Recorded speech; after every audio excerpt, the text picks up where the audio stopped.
नमस्कार, स्वागत है आपका हमारे चैनल में। मैं रानी गुप्ता आपके साथ और बड़ी खबर सामने आ रही है। आपको बता दें, महाराष्ट्र में हरिहरेश्वर बीच पर एक अज्ञात नाव मिली है, जिससे कि लगातार ये खबरें आ रही हैं कि आखिर ये नाव जो है वो बीच पर कैसे पहुंची। और इसी के साथ ही आपको बता दें, दरअसल ये नाव जो है उसमें AK-47 राइफल्स हैं, कारतूस है, इसके अलावा लाइफ जैकेट भी इसमें मिली है, जिसकी वजह से लगातार ये सनसनी बना हुआ है। इसी के साथ ही आपको बता दें कि इस मामले में महाराष्ट्र के डिप्टी सीएम देवेंद्र फडणवीस ने कहा है कि इसको लेकर के हर एंगल से जांच की जा रही है और फिलहाल रायगढ़ और इसी के साथ ही हरिहरेश्वर बीच के आसपास के तमाम जगहों पर हाई अलर्ट कर दिया गया है। इसी के साथ ही जहां महाराष्ट्र की लोकल पुलिस इस मामले को देख रही है, तो वहीं ATS की टीम भी इस मामले पर जांच कर रही है और इसका जो तमाम रिपोर्ट है, उस जांच का रिपोर्ट जो है वो गृह मंत्रालय को भेजा जाएगा, यानी कि महाराष्ट्र के जो गृह मंत्रालय है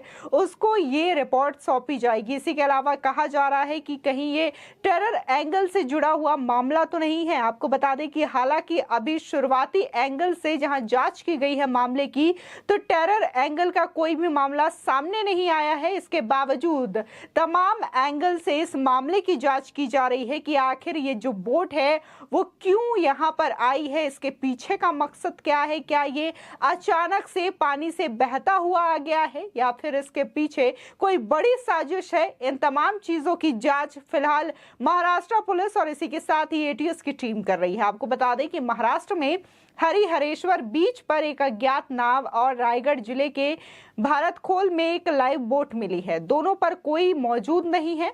इसमें से एक में 3 AK-47 राइफल और कुछ जिंदा कारतूस मिले हैं।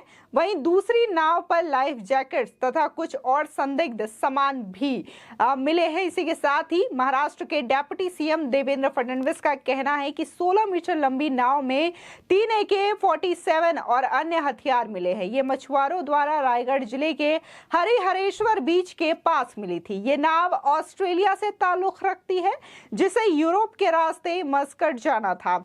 आपको बता दें, साथ ही उन्होंने ये भी कहा कि इस नाव की मालकिन एक ऑस्ट्रेलियन महिला है और उनके पति इस बोट के कैप्टन हैं। 26 जून को शायद इसका इंजन खराब हो गया होगा, जिसके बाद बोट से इमरजेंसी कॉल किया गया। कोरियन नेवी की बोट आसपास ही थी जिसने उन लोगों को रेस्क्यू किया, लेकिन ये कहां कैसे यहां पहुंची और इसमें हथियार कैसे ले जाए जा रहे थे, इसको लेकर के फिलहाल जांच किया जा रहा है। सभी आवश्यक सावधानियां बरती गई हैं। किसी आतंकी एंगल की पुष्टि फिलहाल तो नहीं हुई है, लेकिन सभी पहलुओं की जांच की जा रही है। पुलिस को हाई अलर्ट पर रहने को कहा गया है। साथ ही उन्होंने कहा कि नाव से 3 AK-47 राइफल मिली है। आधी टूटी हालत में नाव उच्च ज्वार के कारण कोकण तट की ओर आ गई है। केंद्रीय एजेंसियों को सूचित किया गया है। ATS भी इस पर काम कर रही है। जरूरत पड़ने पर अतिरिक्त बल भी तैनात किए जाएंगे। आपको बता दें कि संदिग्ध नाव सुबह 8 बजे स्थानीय लोगों ने देखी। उन्होंने पुलिस को सूचित किया। स्थानीय तहसीलदार व पुलिस ने नाव के पास जाकर देखा तो उन्हें एक बॉक्स में AK-47 राइफल और कुछ जिंदा कारतूस रखे दिखाई दिए। नाव का पंजीकरण ब्रिटेन का बताया जा रहा है, जबकि नाव में रखे AK-47 के बॉक्स पर ओमान की किसी कंपनी का नाम लिखा हुआ है। वहीं पुलिस अनुमान लगा रही है कि भारतीय समुद्री सीमा के बाहर कहीं इस नाव को लंगर डालकर खड़ा किया गया होगा, जहां से मानसूनी हवाओं के कारण ये बहकर मुंबई के निकट तट पर आ गई है। लेकिन पुलिस नाव को लेकर किसी आतंकी साजिश से इनकार कर रही है। हालांकि मुंबई और पड़ोसी रायगढ़ जिलों में हाई अलर्ट जारी कर दिया गया है। पुलिस संदिग्ध नावों के बारे में और भी जानकारी जुटाने का प्रयास कर रही है। इसी के साथ ही स्थानीय पुलिस के अनुसार तट रक्षक बल और महाराष्ट्र मैरीटाइम बोर्ड को इसकी सूचना दे दी गई है।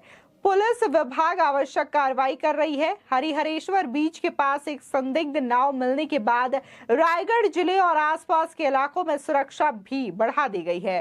पुलिस की जांच चल रही है। रायगढ़ के हरिहरेश्वर बीच पर मिली संदिग्ध नाव पर आधिकारिक सूत्र ने बताया कि नाव पर भी हथियार मिले हैं। इसी के साथ ही महाराष्ट्र ATS की टीम रायगढ़ के लिए रवाना हो चुकी है। वहीं जहां हरिहरेश्वर बीच पर हथियारों के साथ एक संदिग्ध नाव मिली है। इसी के साथ ही श्रीवर्धन यानी कि रायगढ़ की विधायक अदिति तटकरे ने बताया कि प्राथमिक जानकारी के अनुसार रायगढ़ के श्रीवर्धन के हरिहरेश्वर और भरतखोल में हथियार और दस्तावेज वाली कुछ नावें मिली हैं। स्थानीय पुलिस जांच कर रही है। मैंने सीएम और डिप्टी सीएम से इसकी जांच की मांग की है। साथ ही एटीएस व तमाम जो सुरक्षा एजेंसी हैं, स्पेशल टीम है, तत्काल इसकी जांच के लिए नियुक्त करे, ऐसा मैंने सीएम और इसी के अलावा डिप्टी सीएम से अपील की है। साथ ही आपको बता दें कि तटकरे का कहना है कि ये सुरक्षा को लेकर बड़ा खतरा हो सकता है, क्योंकि कई बड़े त्योहार अभी आने वाले हैं। खासकर महाराष्ट्र में गणेश चतुर्थी आने वाली है। उन्होंने कहा कि कल से दही हांडी उत्सव शुरू हो रहा है। गणेश उत्सव सिर्फ 10 दिन दूर है। लोग यहां त्योहार में शामिल होने के लिए दूर दूर से आते हैं। इस मामले को हल्के में नहीं लिया जा सकता।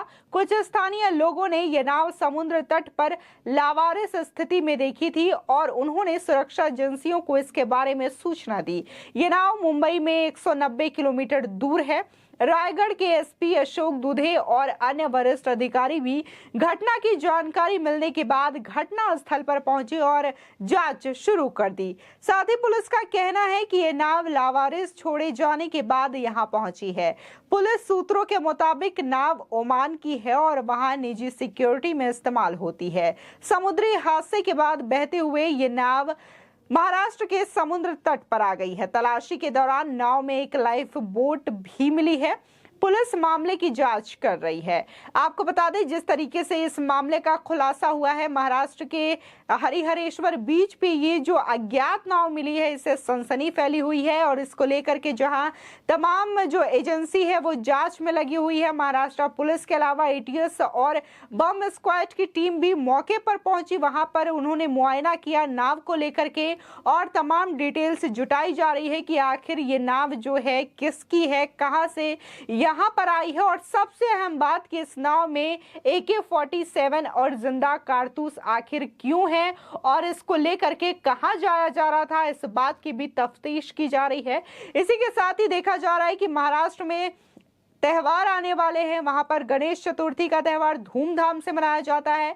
बहुत बड़ी संख्या में वहां पर लोग भी इस त्योहार को देखने के लिए आते हैं। ऐसे में इस तरीके से नाव मिलना अपने आप में एक बड़ा और अहम सवाल खड़ा करता है। इसी के साथ ही जांच एजेंसियों पर भी ये सवाल उठाता हुआ नजर आ रहा है, जिसको लेकर के फिलहाल डिप्टी सीएम ने कहा है कि इसको हर एंगल से इसकी जांच की जा रही है और सभी जगहों पर हाई अलर्ट कर दिया गया है ताकि किसी भी तरीके की कोई घटना ना घटित हो सके। इसके अलावा डिप्टी सीएम ने इसको लेकर के प्रेस कॉन्फ्रेंस की और उसमें सारी बातें विस्तार से कही। उन्होंने कहा कि ये दरअसल एक ऑस्ट्रेलियन महिला की बोट है और उसके जो पति है वो इस बोट के कैप्टन हैं और शायद ये बोट का इंजन जो है वो खराब हो गया था जून में, जिसकी वजह से बाद में उन्हें जो कोरियन नेवी के लोग हैं, हालांकि उन दोनों को उन्होंने रेस्क्यू कर लिया, लेकिन बोट फिर उसके बाद बहते हुए शायद महाराष्ट्र के बीच पर आ गई होगी। तो ये माना जा रहा है जांच एजेंसियां जो है वो टेरर के एंगल से भी इस मामले पर जांच कर रही है। इसी के साथ ही ये भी जांच करने की कोशिश कर रही है कि क्या वाकई में ये बोट बह करके हरिहरेश्वर बीच के पास आई थी या फिर जानबूझकर इसको वहां पे रखा गया।